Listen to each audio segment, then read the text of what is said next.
लेकिन जब आप नाम बोलते हैं ना, तो नाम उसी व्यक्ति को इंगित करता है, बताता है। तो यत्र गायन्ति, जहां पर भगवान का भजन होता है तो तुरंत ही भगवान वहां पर आकर उपस्थित हो जाते। इसलिए भागवत कथा शुरू नहीं हुई थी वहां।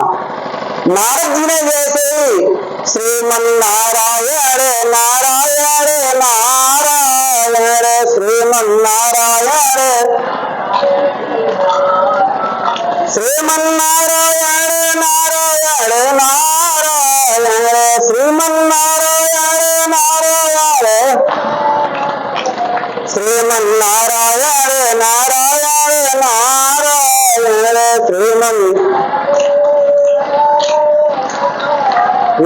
श्रीमन नारायण नारायण नारायण श्रीमन नारायण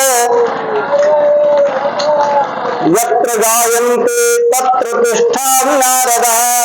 जैसे ही भगवान ने नारद जी ने नाम लिया भगवान का, भगवान तुरंत ही आकर के अविलंब वहां उपस्थित हो गए। और जैसे ही भगवान वहां उपस्थित हुए तो भगवान को प्राप्त कराने वाली कौन है?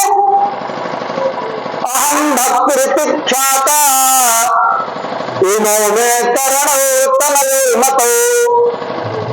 इमो में तनयो, जो ज्ञान और वैराग्य के साथ में थे, वह दोनों ही भक्ति देवी के साथ में मिलकर के तीनों लोग नाचने लगे, एकदम भाव से विह्वल हो गए। देखो, भक्ति ज्ञान वैराग्य, इन तीनों का साधन क्या है? इन तीनों का प्राप्तत्व क्या है? प्राप्तत्व इसमें क्या है? आप भक्ति किस लिए करते हैं? भजन किस लिए करते हैं? क्योंकि हमको भगवान मिले।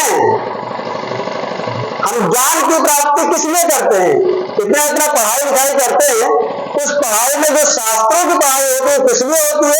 क्योंकि इससे हमको जानकारी मिलेगी कि हम सत्कर्म कर रहे हैं या दुष्कर्म कर रहे हैं।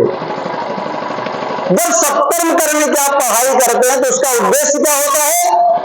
भगवान की प्राप्ति। वैराग्य लोग क्यों लेते हैं? अपना घर द्वार छोड़ने की आवश्यकता क्या है? उसका मुख्य उद्देश्य भगवान की प्राप्ति। भक्ति लोग क्यों करते हैं? भक्ति का मुख्य उद्देश्य भगवान की प्राप्ति। और जैसे ही भगवान मिले, जैसे ही भक्ति ने देखा कि भगवान उपस्थित हुए, तुरंत ही भक्ति जो है नाचने लगी। श्रीमन नारायण नारायण नारायण श्रीमन नारायण। और भक्ति ने कौन सा भजन किया? भक्ति भागवत में स्पष्ट लिखा हुआ है, भक्ति ने किस नाम का स्मरण किया था?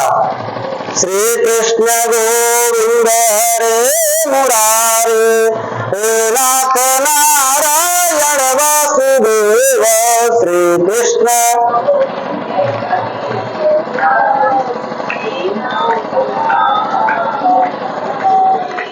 श्री कृष्ण गोविंद हरे मुरारे हे नाथ नारायण वासुदेव।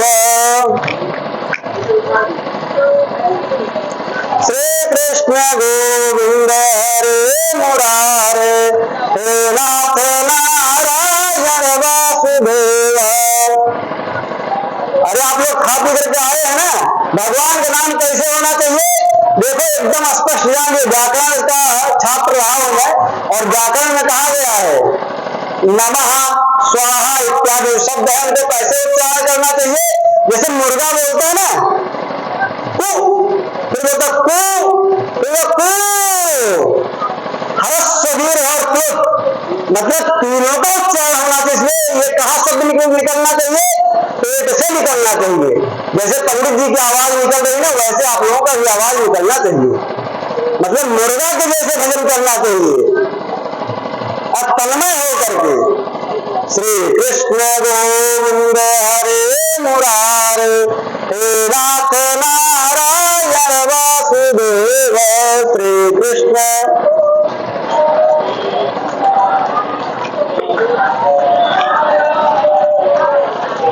हे नाथ नारायण वासुदेव।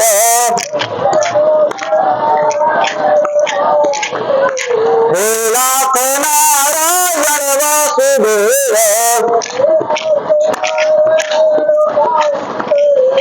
कृष्ण गोविंद हरे मुरारे नाथ नारायण वासुदेव।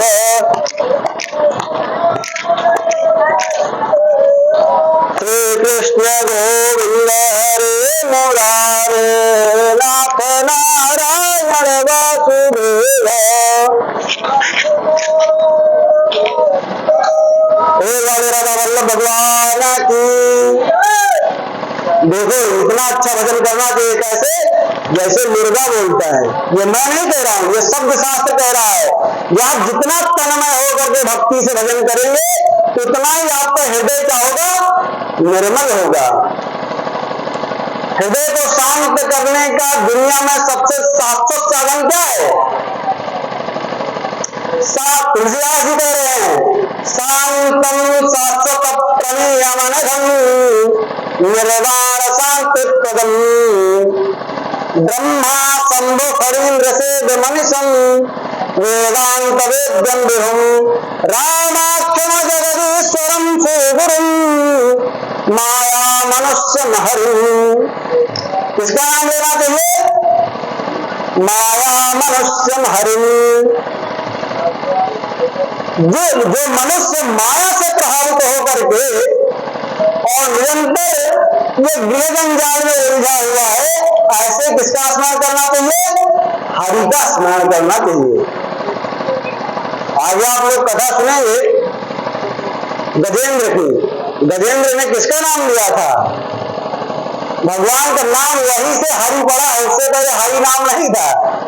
हरि नाम का स्मरण करने वाला कौन है? गजेंद्र है। तो जैसे ही भगवान वहां उपस्थित हुए, भक्ति ने देवी ने देखा तो ज्ञान वैराग्य के सहित जितने वहां ऋषि मुनि थे सब लोग मिल करके नाचने लगे, एकदम आह्लादित हो गए, प्रेम मगन से एकदम बढ़िया, खूब अच्छे से आनंद से, खूब अच्छे से जो है खूब भाव भजन हुआ। तो इसके आगे की कथा हम लोग देखते हैं।